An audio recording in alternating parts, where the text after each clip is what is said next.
Welcome to JJ Live Learning. Let's have our experience view again. In this video, you are going to watch DFS replication. Before start the replication concept, you should know how to configure the DFS namespace setup. You can watch the DFS namespace configuration on my channel. I gave a link on this description box. What is the function of DFS replication? A DFS replication is a service which replicates a folder across a multiple server and sites by giving a DFS namespace with their root directory path.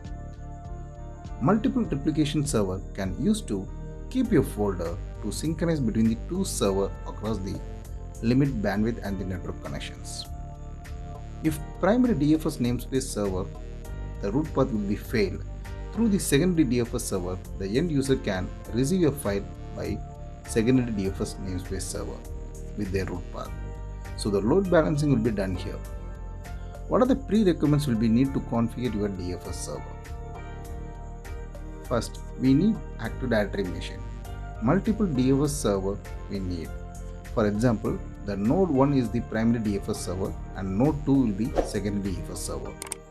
Ensure that all servers in the same replication group are located in the same forest. You can't enable replication across the different forest. Install DFS replication on all servers that will act as a member of replication group. The replication folder should be stored on the NTFS file permission drive.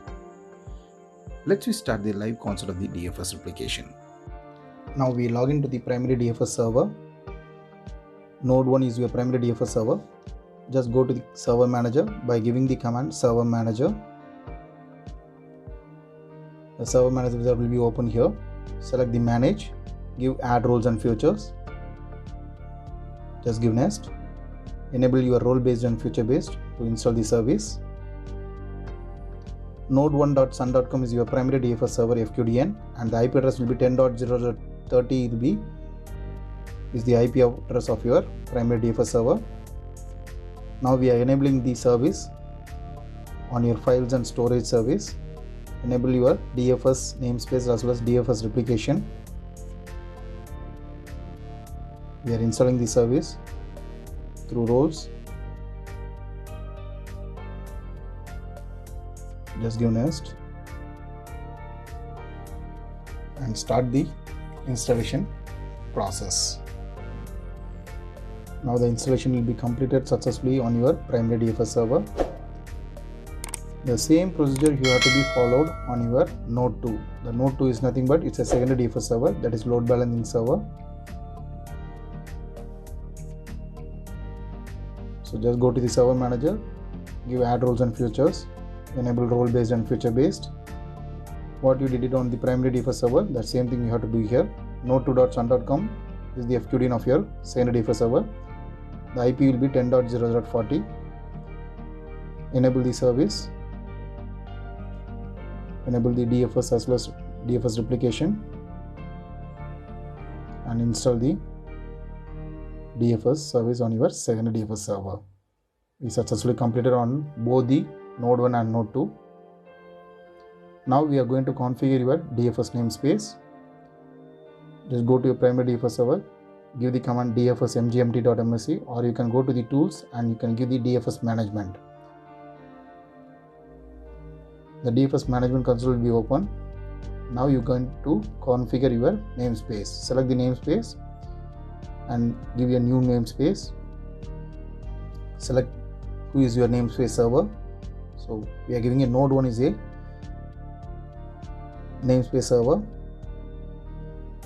of a primary DFS server. The node 1 is the primary DFS server and we are giving a root directory of your DFS, that is head office is the root directory of your DFS namespace, and we are setting a credential to the head office. We are enabling the full credential to all the users to access the root directory path.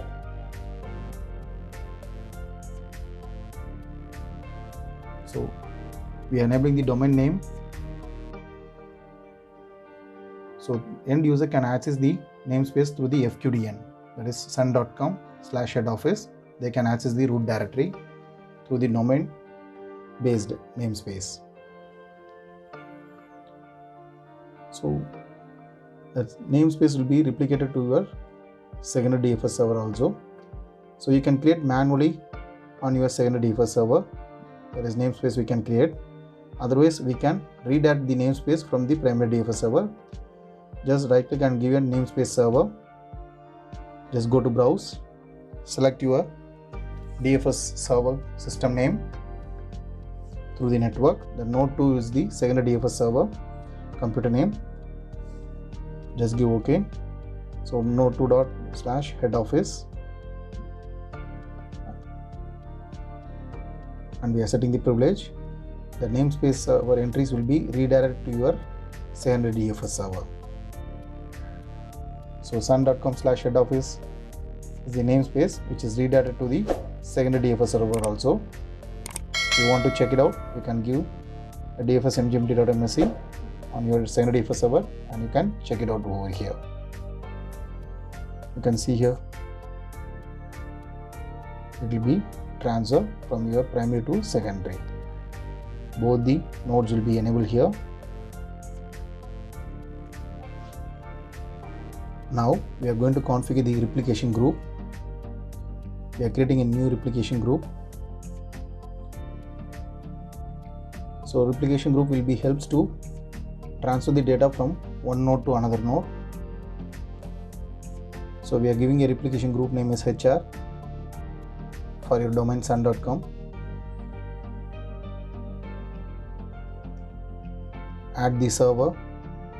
The replication should be done on both the server, that is primary and secondary DFS server will be added.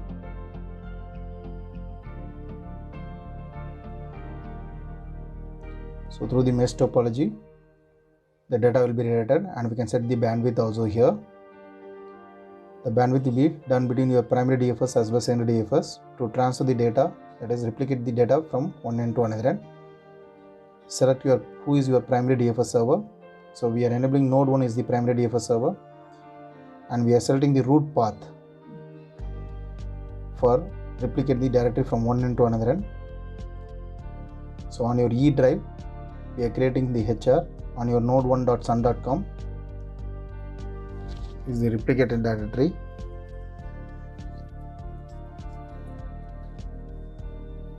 We can set a privilege for the end users. It's your wish. We can set a credential to the users, or we can give a full credential to all the users also. Here we are giving full credential to everyone.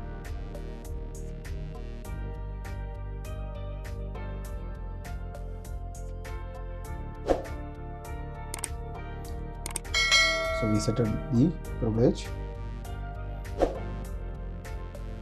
Now the node 2 will be disabled state. So just go to the edit option, enable your replication process on here itself. So just go to browse and you can see node2.sun.com. On the D drive, we are creating the same replication directory which is created on the primary replication group, that is HR we are giving here, and we are creating the replication group as well as replication directory between your primary DFS server as well as secondary DFS server. Now we successfully completed.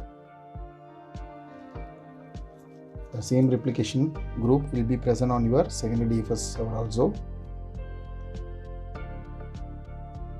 You can see here on your node 2, it will be present over here. Now come to the node 1. Just go to the connection and make a manual replication between your primary DFS and secondary DFS. This should be done only one time. Once it will be replicated, you no need to replicate every time on your primary to secondary. The auto configuration will be done at the backend, but it will take some time to do the replication process. So for both the nodes, you have to do the replication by manually.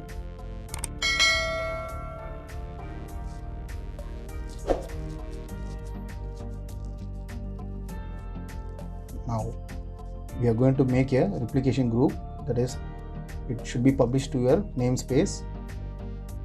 The replication group will be published to the namespace. Select your node 1 and set the product credential to the namespace of your replication group. We are giving full credential. Select your node 2, that same directory HR will be giving a full credential to access the end user through the node 2. So we are selecting your parent domain name.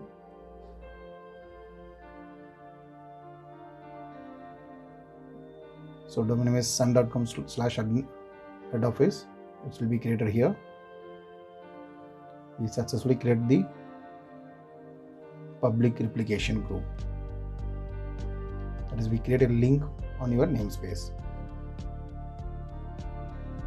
Just go to the client side. We can get the output here. Log into your client. The client user will be login now.